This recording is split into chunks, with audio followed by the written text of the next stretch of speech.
Excellent. Good morning, Casey. How are you doing today? I'm good, thank you. How are you? Fantastic. What a journey you've been on. And I got to tell you that being part of this growing story and stuff like that reminds me so much of what my preacher would tell me, Pastor Stephen Furtick of Elevation. He would say, "It's not anybody's fault but the people before them." Do you believe in that theory? I believe that, this is something I've experienced over the generations and Yep. lived with for the last 62 years. So again, it's finally holding them accountable because when you grow up in a famous, wealthy family that people admire, and my grandfather did a lot of things. You have the museum, you have, the charities, you have all the goodwill he did, in the world. And so if you speak against that, you must be the black sheep. You must be the person that wronged the family. You must be the one that made a mistake. And you kind of live with, again, my grandfather controlled the narrative, so you couldn't do anything to upset him or tarnish the family name. How does a family embrace its truth? Because we all have things in the closet, and then all of a sudden one day somebody comes knocking. They don't. They don't Whoa. talk about it. They don't. Again, so no social media back when I grew up, so it isn't something that people can go online and see. Like nowadays, you can, instant gratification or certain image. It was all kind of behind closed doors and being camera ready out in the public. Yep. And again, if you were a woman in this family, which my mom and I, basically you were ornamental. You had to be a certain way. I mean, my mom would leave the house and her cigarettes were dyed to match her outfits. I mean, that's how crazy it was back then, but it was again all image and not embarrassing the family and just, being a good girl. And that's what strive to be. I'll tell you what, the conversations that I have with my sister, she's 58, and what we're talking about today are subjects that, wow, why didn't we talk about it when we were younger? Do you find yourself in that kind of a situation as well, Casey, where it's like, why didn't we talk about this? Absolutely. I mean, as you see in House of Hammer, I was triggered in my 30s when I was, trying to be an actor shooting a B-roll in a parking lot. They were, fake attacking me in a car. And there was a familiar moment where he had my arms above my head. And it was just like, oh my God, my body just freaked out. And I almost killed the guy, unfortunately, and really started in that moment, just shaking and just it was crazy. And I remember going to my mom and telling her all the things I was remembering and hoping she wouldn't, say that it was true, but she did. And to know that she allowed it to go on and that my father and it was just one of those moments where you had no one to talk to. And that's kind of why I wrote my book, Surviving My Birthright. It was more of a journaling for me, a healing, to try and make sense of what I had been going through, because it was normal to me. It was normal to be shot at by my family. I mean, again, guns were, party favors. It wasn't like any of what you all see in House of Hammer was shocking to me. It was my normal. Casey, you put shockwaves through me when you talk about that because I grew up in a household where the guns were in my bedroom and I hated it. I hated it. My dad would just sit there and say, "Stop it. I'll put them wherever I want to." And I feared those guns. Absolutely. And again, you also saw that my father, murdered someone in cold blood, and my grandfather covered it up and made it, paid someone off, and it became, self-defense. And my mother was like, no, I was standing right there. He just pulled out a gun and shot the person. So it's like that happened a lot in my family. But again, it was just, and you couldn't talk about it. You couldn't say anything bad about the family, or you were erased or disowned or, physically, it was just, yeah, there was a lot of punishments that were thrown and threats. So I'm just used to being under the spotlight and having everything I do watched. It's just a normal for me. Were you shocked by the way that people outside the house would react? Because the people would shrug their shoulders and say, "It's just the Anthonys," and I'd go, "Ah, you don't know." I mean, are they? Did they do the same thing to you? It's just the Hammers. It's the Hammers being the Hammers. I think they did up until the docuseries. I mean, I got a lot of, again, last year I was, living a very quiet life, working as a kitchen designer at Home Depot in San Diego. And, occasionally people would find out who my family was. And especially Armie being an actor, it brought, the Hammer family back in the spotlight. So, again, it was, well, why are you working here? Don't you have millions and on? And you just get into a point where you don't want anybody to know, because the story's too long and involved. So by having House of Hammer, it's almost like a testament to my life, and having people come forward to corroborate it. It was kind of like, see, I've been saying this all along. And then having the current victims, have the strength and being so brave to come forward and talk about, their experiences and abuse. It's my normal. It's what I experienced growing up. So I can speak to what I saw as a child into an adult, into this, crazy. Years ago, when my mom passed away, we still got together. We still were a fake family, like Succession. We still, spent the week while she was dying, all of us together, pretending we loved each other. So yeah, it was a different situation. We've got to give kudos to Discovery Plus for standing behind you guys on House of Hammer, because before Discovery Plus and all these digital platforms came into being, the only thing that we had that would share stories like this, Oprah, we had Phil Donahue, we had Dr. Phil and stuff like that. But you take us so deep into this story, and how your heart is recovering is just mind blowing to me.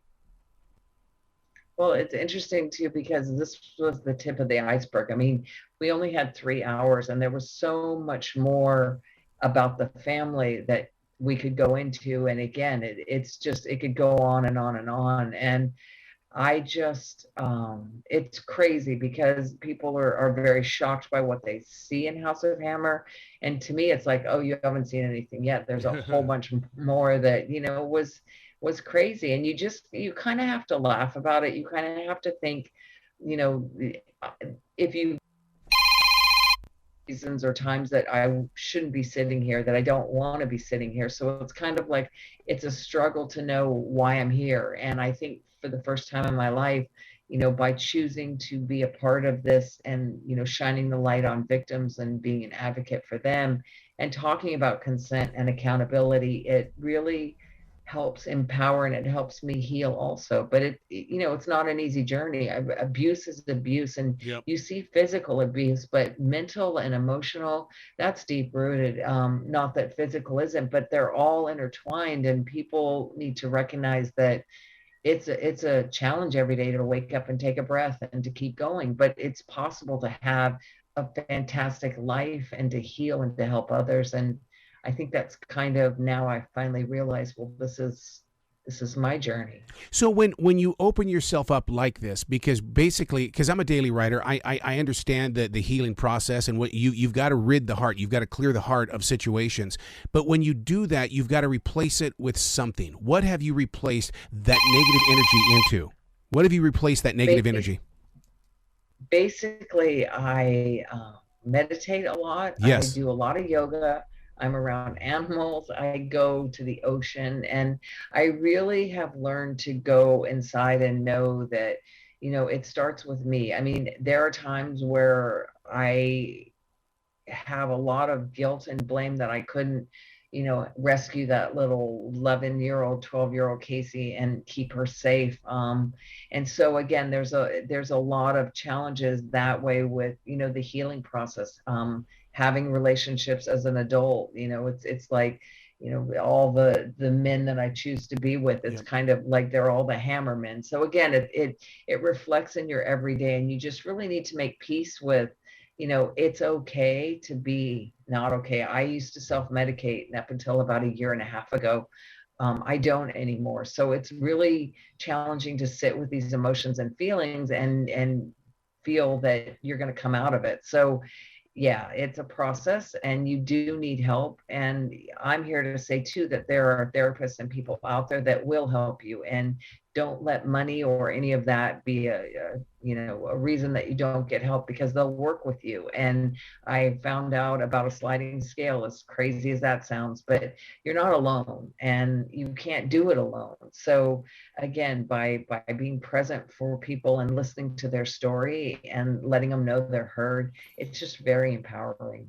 I'm glad you brought up the things about getting help and stuff like that. But let me ask you a question. Now that House of Hammer has been released on Discovery Plus, can you set up a website that helps people? Because the one thing that I'm bumping into, and I keep hearing these stories, is that a lot of these psychologists and psychotherapists, all they want to do is meet on the web. They don't want to meet face to face. But come on, Casey. I mean, you and I both would rather sit in front of people and share the story rather than, hey, I'm on Zoom having a conversation. Absolutely. And, I made that comment earlier about the radio interviews. It's like, I don't see you. Yes. And I really need to connect. I need to be able to look into your eyes, because again, I know what it's like when you talk to people that aren't present. You really need someone to listen to you and with empathy and compassion and just hear your story. So yes, I mean, I hope to take this on the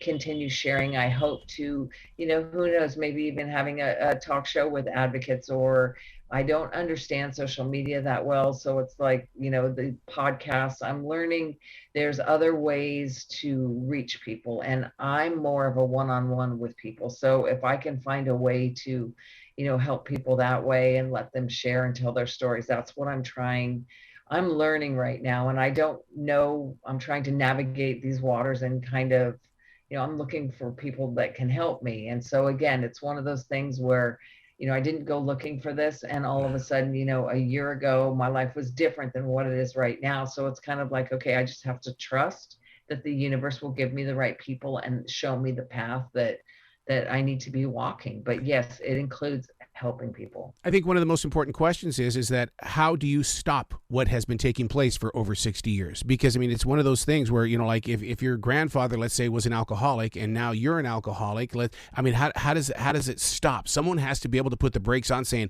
I'm not going that direction. Do you see this House of Hammer on Discovery Plus being the brakes in your family history? Absolutely. I mean, again, it's like you have to break the cycle. You have to say, I had a problem. I grew up this way. It's not right. It's not, it's not good. And so you just kind of have to stop it. And so, like I said, I had made peace with my life and was living a very quiet existence. So now with House of Hammer, it shines a spotlight in a big way on bad behavior and how, men of power. I mean, to think that, you think you're not accountable, or, again, it's crazy to think that people can still get away with all this. But, again, I've seen it. I know the power of money. I know the power of influence. I know the power that it wields in the Hollywood and just everywhere. And it's hard to break that, but hopefully House of Hammer now shines a light on it and says no more. Because again, you see how scary my grandfather was. And even after he passed, asking people to help me in my place, or just, be there because he was there for them. It's like the door slams on you if you don't have the money or the name or the power anymore. It's like, yeah, it's a very frightening, and it still continues to be that. So you just have to, yeah. So let me ask you a question. You talk about power. What about the power of the candy-coated plastic bathroom mirror smile? I mean, come on. How many times do you look at yourself in the mirror and put on that smile just because it helps you deal? Absolutely. And it's all, again, I see what I was trained to see. You were trained to, be camera ready. You were trained to, look the part and say the right things. And as you saw these parties my grandfather held, it was like for heads of state, it was for royalty, it was for Hollywood. And, they were, again, like almost every month, there were 2,000 of his closest friends, and you got dressed up. And it wasn't like it was, like social media where you could see things happening in real time. It was all like a secret society, and you wanted to be on that guest list. So yeah, it's interesting, because watching House of Hammer, I forget a lot of the parties, because in my 20s and 30s, I was kind of crazy. So I look back and I'm like, wow, I forgot I met them, or I forgot this. And it's fascinating to see how secret that was back then, but that was the life. It was a small group of people. And isn't it weird that in this modern age with all of this digital technology and internet, is there such a thing as keeping a secret anymore?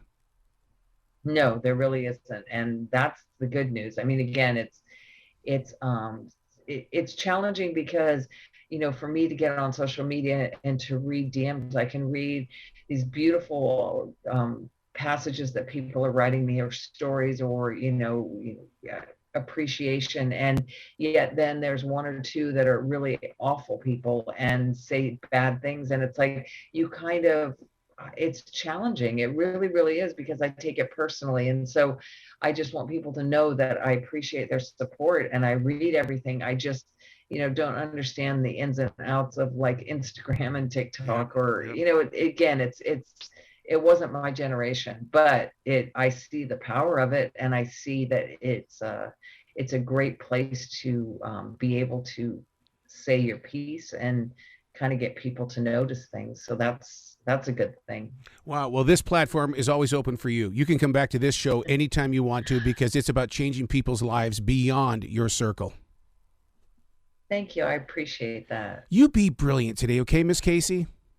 I will, and you too.